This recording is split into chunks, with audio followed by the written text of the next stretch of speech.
यंदाच्या गणेश उत्सवासाठी खास मंडळांसाठी, मित्रपरिवारासाठी किंवा कुटुंबियांसाठी कुर्ता पजामा खरेदी करण्यासाठी मॅन्युफॅक्चरर शोधताय?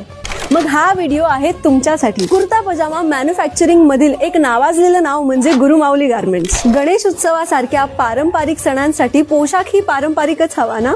कुर्ता पजामा तुमच्या व्यक्तिमत्वाला देतो एक सोबर आणि सात्विक लुक। मंडळातील सदस्यांमध्येही गेली अनेक वर्ष गुरुमाऊलीचा कुर्ता पजामा सेट लोकप्रिय आहे। तुम्ही जर मोठ्या संख्येने कुर्ता पजामाची ऑर्डर दिली तर अगदी अविश्वसनीय दरात तुम्हाला कुर्ता पजामा मिळेल, म्हणजे खर्चही कमी आणि आनंदाची हमी। आपल्याकडे खूप व्हरायटी आहे, ज्यात येतं plain magic kurta, Lucknowi short kurta, golden print, digital print, अरे बापरे, अशा अजून खूप साऱ्या व्हरायटी। महाराष्ट्रातच नव्हे तर संपूर्ण भारतातून कुठूनही ऑर्डर केली तर तुमची ऑर्डर पोहोच होईल। होलसेल आणि रिटेल ऑर्डर साठी खालील क्रमांकावर आजच संपर्क करा आणि हो, आमच्या इंस्टाग्राम पेजलाही फॉलो करा।